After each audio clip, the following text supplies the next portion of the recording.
tell you I'm so excited to welcome all of you to the 8th Annual Youth Frontiers Ethical Leadership event. Before I get started on my few comments, I want to just say, go ahead and eat. Just start eating. Enjoy your salads. I've attended this event for 5 years, both as a sponsor and as a guest.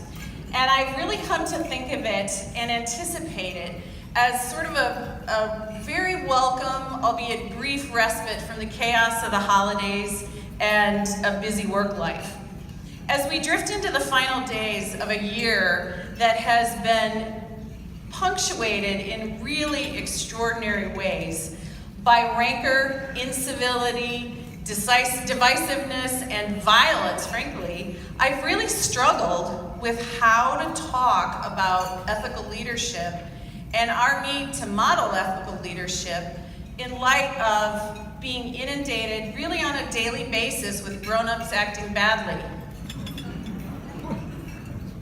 With that as the backdrop, I can't tell you how heartening it is to stand here and see this view, this huge room filled to capacity with people who feel as strongly as I do that the need for ethical leadership has never been more important, and who are valuing the opportunity to come together today as business leaders, members of the clergy, educators, and community members to talk about ethical leadership, character, and how important it is for us to teach young people about it and to help them navigate this complicated world. The takeaways from today are going to be different from all of us.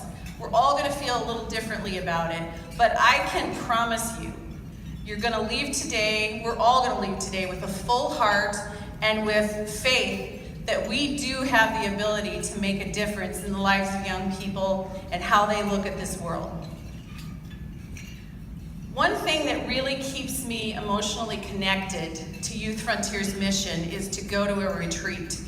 And about 3 weeks ago, I had the opportunity to attend a retreat for 9th graders from De La Salle High School. It was on respect, and there were 60 kids, and they were just a great group of kids, really energetic, expressive, sort of goofy the way 14-year-olds are, but they were respectful. They were respectful of the retreat leaders, they were respectful of the teachers who were there with them, and they were just happy. I commented to the person that I was with that they kind of emanated a real kindness of heart.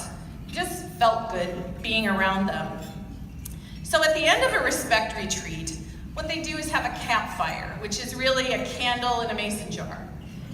And they put this little campfire in the middle of the room and they dial down the lights. And it's really the point in a retreat that you get serious and you kind of reflect on what the day has been about. And so the retreat leaders asked these 14-year-old kids to make a personal commitment, to choose one of 3 things: to respect themselves more, to show more respect for others, or to stand up for respect. And then they're encouraged to share what they have chosen to commit to.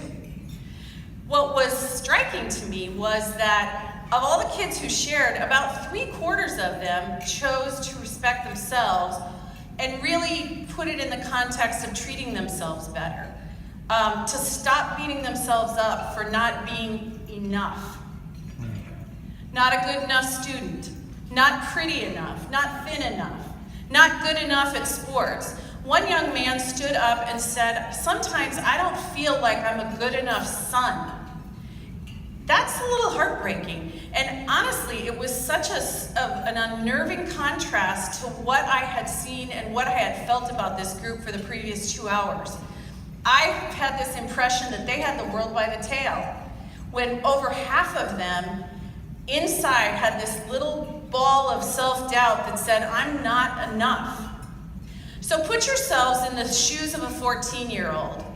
Think about going to a retreat and connecting with kids that you've never talked to, that you've never thought you maybe would ever talk to, that you didn't feel good enough to talk to. Think about going to that retreat and connecting with them, talking with them, spending the day with them, and feeling something in common with them. Then say out loud something that's deeply personal and probably painful. And then hear that other kid, that other girl, the cheerleader, the good basketball player, the one with the great skin, hear them say the same thing. Hear them have the same fear or feel the same emotion that you do. That is powerful, and it was really obvious that day. Helping kids understand that they matter goes to the very heart of what Joe Kavanaugh was doing when he founded this organization 29 years ago. They are now doing over 730 retreats a year around the Midwest that focus on respect, kindness, courage, and leadership. They touch kids at really critical stages of development, and they teach them how to connect in ways that they haven't experienced before, and it's working. It's definitely working. Connectedness helps them treat others better, and perhaps more importantly, it helps them treat themselves better, be kinder to themselves. Youth Frontiers cannot do this alone. At the end of the day, really that's why we are all here. And the question that I ask myself is, what can we do to make this real for us? How can we make a difference? My personal mantra has become pick one. Pick one kid that needs a lifeline, that needs to feel like somebody out there will stand up for them. Pick a kid that has never felt what it's like to be respected or to be treated with dignity, and show them what that's like, or teach them how to earn that. Teach them what it takes to be respected and feel that sense of worthiness. Imagine if we all pick one, the exponential power of that. Today is about bringing Youth Frontiers into this room and letting us experience it a little bit. So, let's imagine this is a retreat.